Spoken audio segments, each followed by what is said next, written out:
तो इस एपिसोड के स्टार्ट में हम देखते हैं कि दो फैमिली किसी ट्रेजर के लिए फाइट कर रहे होते हैं। यहाँ बाहर बहुत खतरनाक फाइट हो रही थी, दोनों सेक के बीच में बहुत खतरनाक फाइट चल रही थी। में दिखाया जाता है कि एक लड़की एक कॉफिन के सामने कुछ प्रे कर रही होती है, जिसके बाद वो कहती है कि आपने ये उम्मीद नहीं की होगी कि आपके जाने के बाद ऐसा कुछ होगा और हालात ऐसे हो जाएंगे। पर इसी के साथ वो लड़की इमोशनल होकर कहती है कि लॉर्ड सू जियान जून, आप अपनी पूरी जिंदगी ही अपनी स्पिरिचुअल पावर से फाइट करते हुए रहे, जिसकी वजह से अपने अर्थ और हेवन को सरपास कर दिया था, लेकिन आपके मरने के बाद ये दुनिया फिर से बिगड़ गई। ये लड़की कॉफिन से ऐसे बात कर ही रही होती है कि तभी हम पीछे इमोर्टल सू जियान के सॉल को देखते हैं, जो कि अपने स्टूडेंट किंग मिन की सारी बातें सुन रहा होता है। हाँ दोस्तों, हमारा हीरो कहानी शुरू होने से पहले ही मर चुका है और उसी के ट्रेजर के लिए बाहर बहुत बड़ी फाइट हो रही होती है। हाँ, अचानक सू जियान जून को अपनी फ्रेंड गोल्डन विंग की आवाज सुनाई देती है, जो कि एक बहुत बड़े बक्से को लेकर सीधा इसी तरफ आ रहा होता है, जबकि उसके पीछे एक आदमी उसे रोकने की कोशिश कर रहा होता है। यहाँ गोल्डन विंग्स उस आदमी के हमले से बचते हुए कहता है, एक बार मैं ये बक्से को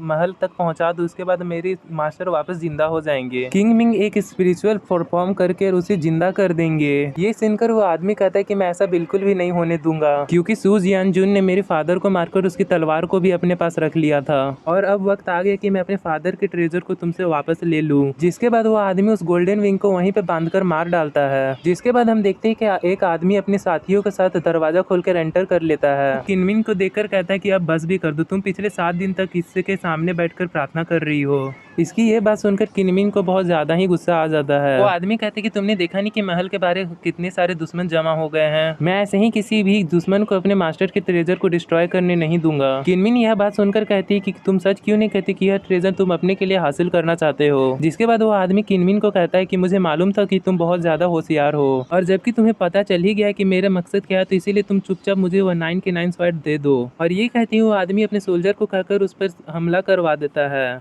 जिसे किनमिन बहुत आसानी से मार डालती है। जिसके बाद किनमिन उस आदमी को भी एक लात मारकर टेंपल से बाहर कर देती है। जिसके बाद किनमिन अपने तलवार को लेकर उस टेंपल से बाहर आ जाती है। वो आदमी अपने सोल्जर के साथ मैदान में गिरा हुआ था। ये दोनों ही सू जियान जिंग के स्टूडेंट थे, इसलिए इन दोनों के पास ही मार्शल आर्ट की काफी ज्यादा अच्छी टेक्निक थी। फिर हम देखते कि ये दोनों आपस में फाइट करने लगते हैं, लेकिन किनमिन अपनी एक स्पेशल टेक्निक का यूज करती है, जिसके कारण से उसकी स्पीड बहुत तेज हो जाती है और वह उस आदमी पे अलग अलग डायरेक्शन से अपने तलवार से हमला करती है, जिस हमले से वह आदमी बहुत बुरी तरह से घायल हो जाता है। यहाँ उस आदमी के कुछ सोल्जर उसको लेकर भागने की कोशिश करते हैं ताकि उसकी जान बचा लिया जा सके और कुछ सोल्जर यहाँ पर रुककर किनमिन से फाइट करने लगते हैं, लेकिन किनमिन अपनी स्पेशल टेक्निक से उसे हमको मार डालती है और बचे हुए सोल्जर काफी ज्यादा डर गए थे। उसके बाद किनमिन के सामने झुककर माफी मांगने लगते हैं, जिस पर किनमिन उससे माफ करते हुए कहती है कि आज से तुम मेरे लिए काम करोगे, और ये कहती है वापस से टेंपल के अंदर चली जाती है। तभी हम देखते हैं कि सू जियान जून भी इस फाइट को देख रहा होता है। टेंपल में उसी कॉफिन के पास जाकर किनमिन कहती है कि मास्टर मुझे माफ कर देना,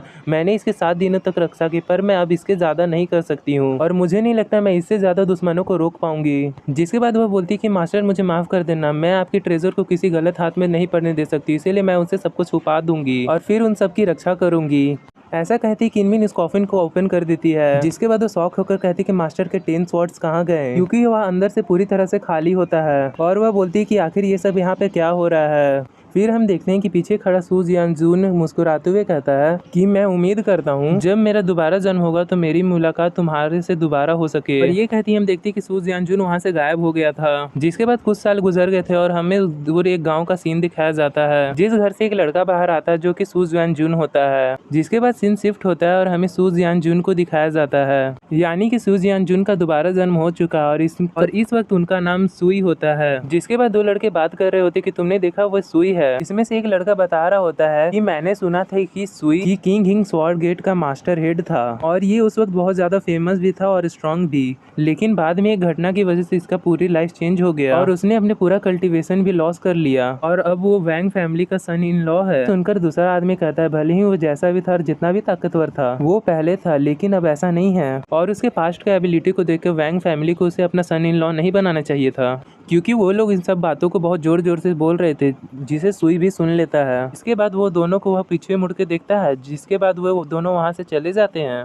जिसके बाद हम सुई को देखते हैं जो कह रहा होता है कि मैं जो भी था जैसा भी था पहले था। जिसके बाद सुई उस इंसिडेंट को याद करने लगता है जिसकी वजह से उसकी कल्टीवेशन खराब हुआ था। जहाँ हम एक रात का समय देखते हैं जहाँ हम सुई को बैठकर कल्टीवेशन करते हुए देखते हैं। यहाँ सुई कह रहा था कि जहाँ अगला दिन मेरा टेस्ट है और अगर मैं इस टेस्ट में पास हो गया तो मैं यहाँ का इनर डिसाइबल बन जाऊंगा। जिसके बाद सुई यहाँ ये भी कहता है, हाँ मैंने क्यों ही सॉर्ड मैंसन में 3 सालों से प्रैक्टिस किया है और अब मेरे अंदर ये एबिलिटी आ गई है जिससे मैं पता कर सकता हूँ कि आपको किसने मारा था। जिसके बाद सुई अपना कल्टीवेशन करना स्टार्ट कर देता है। सुई कल्टीवेशन करके गैदरिंग क्यूइंग रियल में पहुंचना चाहता था और यहाँ सुई अपने बॉडी से अपने सोल को भी अलग करने में सक्षम होता है। लेकिन तभी हम सुई के कल्टीवेशन करने के बीच में सुई के सोल के चेस्ट में उसी 9 प्रिज्म स्वॉर्ड को देखते हैं। यहाँ वो स्वॉर्ड सुई के पूरे एनर्जी को अब्सॉर्ब करने लगता है और थोड़ी ही देर में वह सुई का पूरा एनर्जी अब्सॉर्ब कर लेता है, जिस वजह से सुई को बहुत ही ज्यादा तकलीफ होने लगती है और उसका कल्टीवेशन भी खराब हो जाता है। और तभी हम देखते सुई को इतना दर्द पहुंचा था कि उसके मुंह से खून भी बाहर आ जाती है। जिसके बाद वह वापस रियल वर्ल्ड में आ जाता है जो सोच रहा होता है कि उसी इंसिडेंट के बाद मेरा कल्टीवेशन खराब हो गया है। जिसके बाद मैंने बहुत बार कल्टीवेशन की पर मेरा लेवल आगे नहीं बढ़ा, जिसके कारण सू फैमिली ने मुझे अलग कर दिया और मैं कल्टीवेशन करके जो भी एनर्जी बना रहा हूँ उससे वह 9 हेवन स्वॉर्ड एब्जॉर्ब कर लेता है। और तभी हम एक लड़की को देखते हैं जिसका सुई जीजा है, जिसे देखकर बाकी सब कह रहे थे ये बहुत ही ब्यूटीफुल है। वह लड़की जैसे ही सुई को देखती है वह बहुत ही खुश हो जाती है। तो वो दोनों बात करने लगते हैं, जिस पर सुई कहता है कि हम दोनों के मिले हुए पूरे 1 महीना हो चुका है और हम दोनों के मिले हुए कितना वक्त हो गया है। उसके बाद वह लड़की कहती है कि चलिए हम घर चलते हैं, जिस पर सुई कहता है कि मैं तुम्हें यहाँ लेने आया था क्योंकि तुम्हारी बहन घर आ चुकी है। यह सुनकर वह लड़की बहुत ही ज्यादा शौक हो जाती है और वह कहती है क्या सिस्टर वापस आ गई है। और इसी तरह यह पार्ट यहाँ पे खत्म हो जाता है।